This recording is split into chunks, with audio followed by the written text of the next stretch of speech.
ये car parking होगी, 3 गाड़ी बड़ी खड़ी हो सकती है।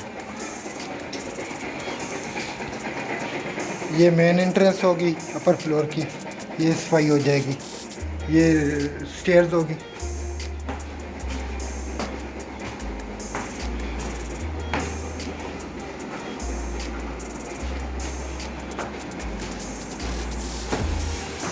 ये फर्स्ट फ्लोर, ये ममटी की स्टेयर्स होगी।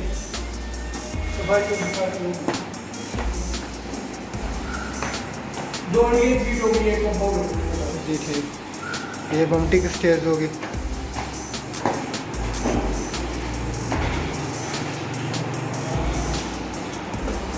ये फर्स्ट रूम होगी।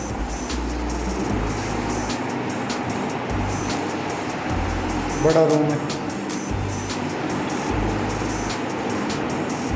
ये बात हो गई इधर। यहाँ पर भी वो पार्टीशन की हो, यहाँ पर ऊपर भी रख सकते हैं चीज़ें, या अलमारी होगी इसको।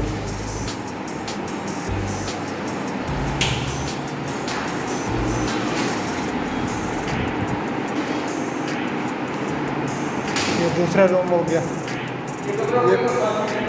ये भी फुल साइज रूम है।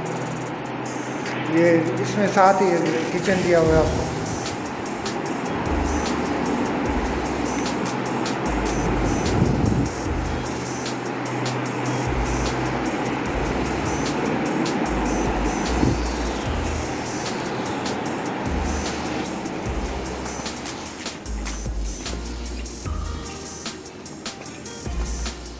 यहाँ पर भी बड़ा बात बना होगा, कमोड है और वो इंडियन सीट है दोनों। और ये ममटी छत पे, उस पे 3 टैंकें डाली हुई हैं, बड़ी छत होगी। बड़ी छत होगी इसकी। और यह भी मेन डबल रोड के करीब है।